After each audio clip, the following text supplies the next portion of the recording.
When my dad screamed that I'd be nothing without family, I still had the pen in my hand to sign the mortgage. I looked him in the eye and said, "That's why I'm doing this without you." He lunged, my wife screamed, and everything changed that day.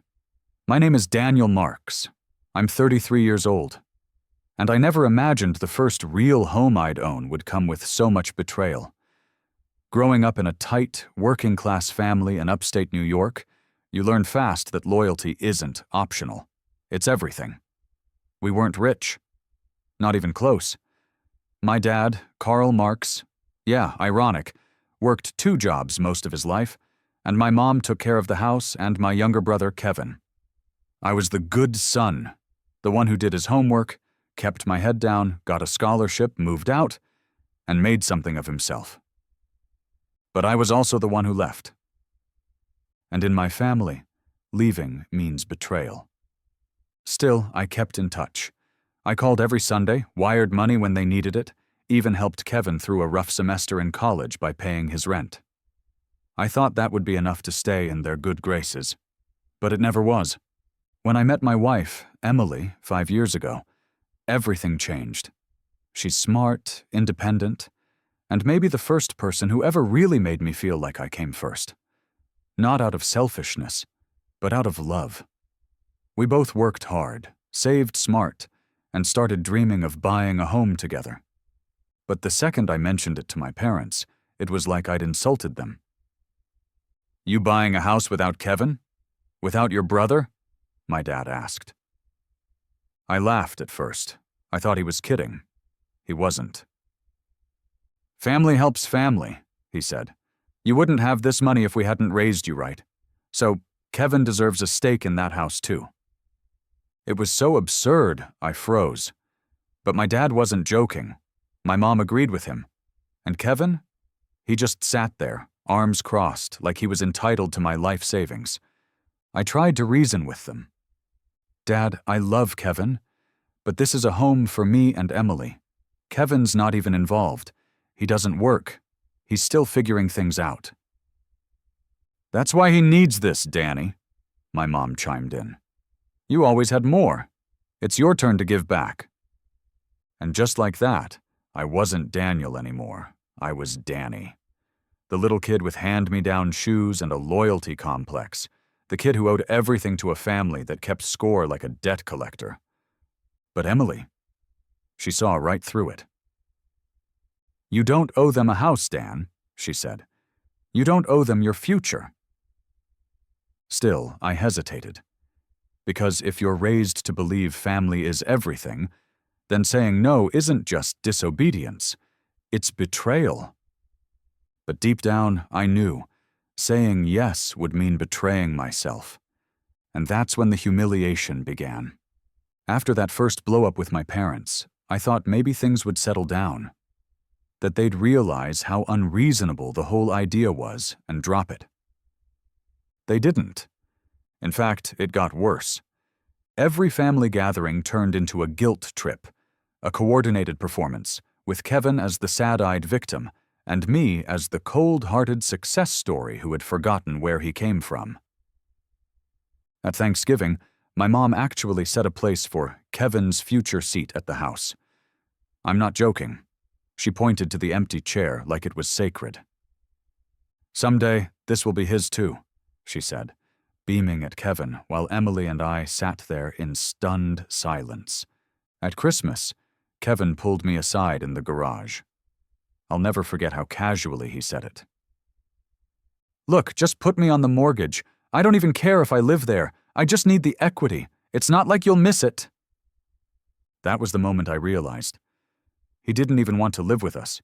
He just wanted the security, the credit, a shortcut. And my dad? He doubled down. He started telling anyone who would listen, cousins, neighbors, his fishing buddies, that I was the selfish one, that I was abandoning my brother, that I was letting some woman manipulate me into forgetting my blood. One Sunday, during one of our strained weekly calls, I told my dad, flat out, "I'm not adding Kevin to the mortgage, that's final." He was quiet for a second. Then he said something I'll never forget. You think you got where you are all by yourself? Without this family? Without me? That one stung. Because, yeah, my dad had sacrificed. He worked his knuckles raw to keep food on the table. But he didn't build my career. He didn't write my college essays, stay up with me while I studied, or take the job that made me miserable for 3 years just to build a financial cushion. I did that. But in his eyes, none of it counted unless I gave it back on his terms. Emily could see the toll it was taking. I was losing sleep, second-guessing myself.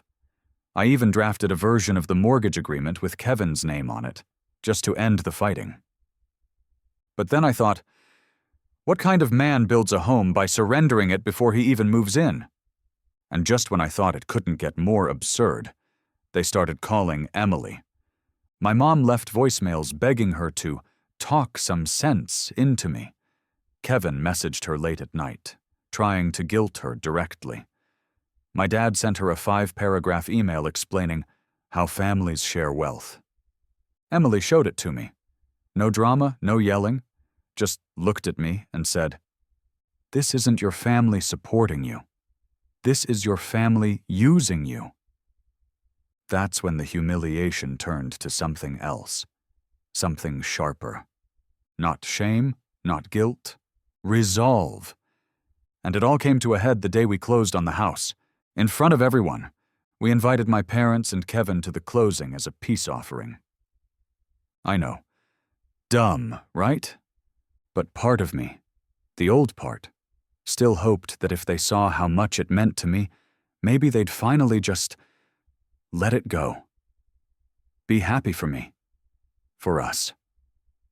Emily warned me. "You're setting yourself up, Dan. This isn't going to be a celebration for them. It's going to be a last stand." She was right. We were in the conference room at the lawyer's office. Emily and I sat on one side of the table, the realtor next to us, smiling politely. My dad, mom, and Kevin were crammed into the other side, arms crossed, all dressed up like they were attending a wedding they didn't approve of. The folder sat in front of me, the mortgage papers, ready to sign. "Before you do that," my dad said, standing up, "we need to talk." Everyone froze, even the lawyer. "I'm not going to stand by while you lock your own brother out of his future," he said, raising his voice. "You're buying this house with money we helped you build. We fed you, clothed you, kept you safe. You owe this family." Then Kevin chimed in. "Just put me on as a co-buyer. I'll even waive occupancy. It's just a formality. I'm your brother, man." Emily leaned forward. "He's not buying this with your money. He earned it, every cent." My dad's eyes burned into her. "No offense, but this is a family matter. You've already done enough damage." That's when I snapped. "No," I said, standing up. "You don't get to say that to my wife. You don't get to demand my future in exchange for the past. You raised me to be a man, and that's exactly who I am right now." My dad laughed. "A man who turns his back on his blood? You think you're better than us now?" I looked him in the eye. Calm, clear. "I don't think I'm better. I think I'm done." And then I signed the papers. My dad lunged. He reached across the table like he was going to rip the folder from my hands. The lawyer backed up. Kevin jumped in to hold him.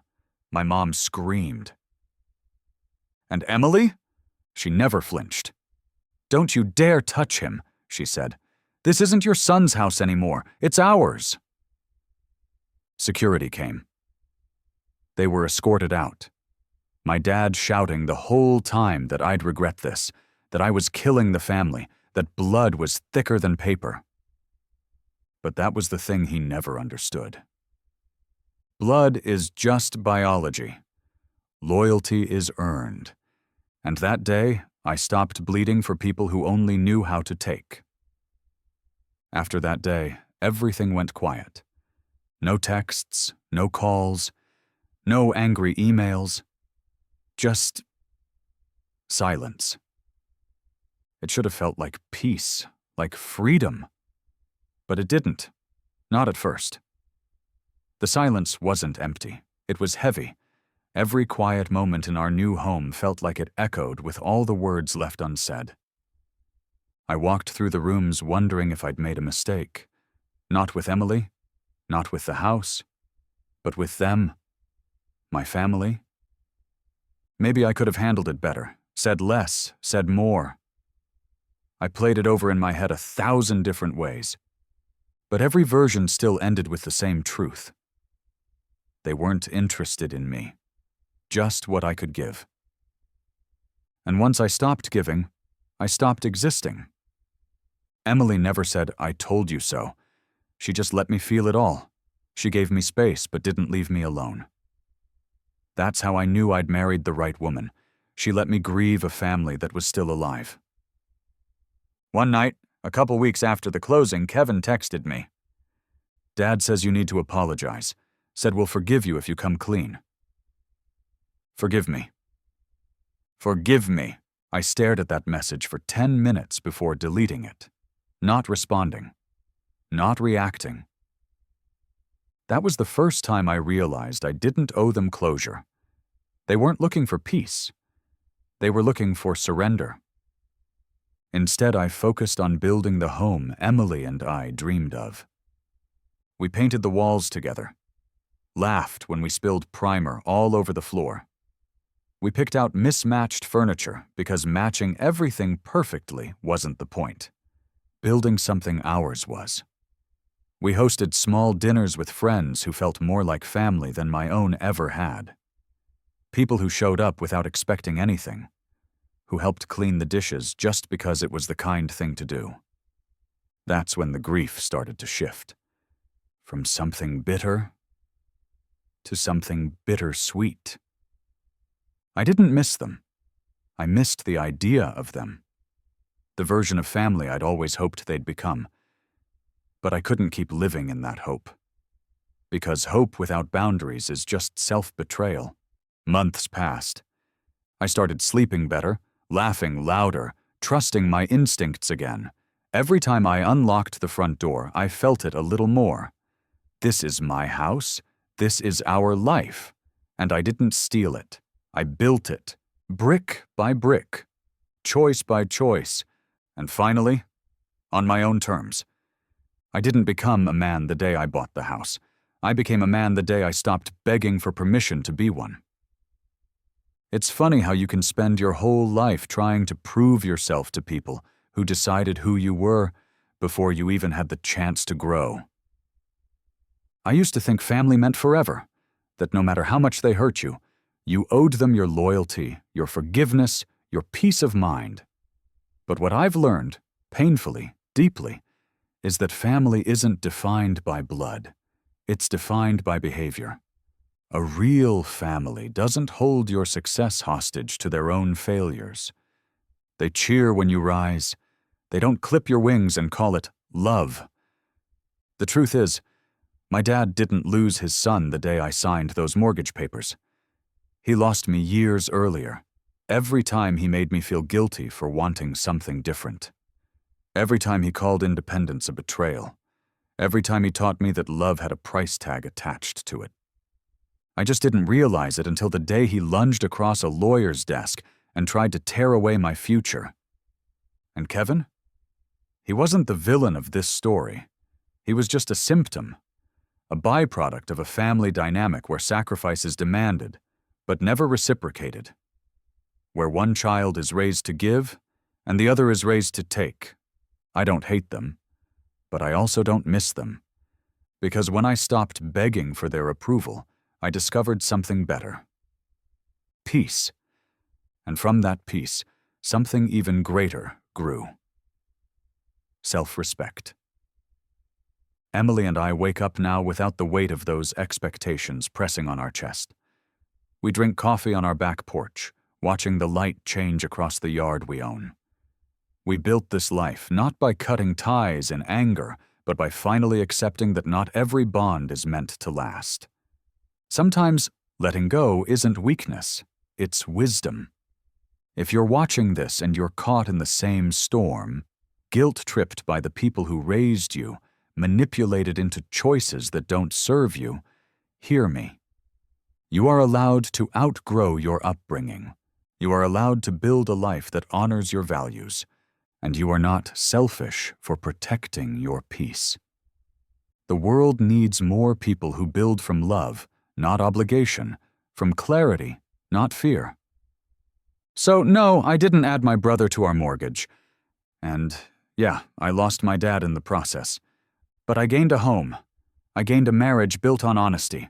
I gained a life that reflects who I really am, not who they decided I should be. And that, I promise you, is worth it.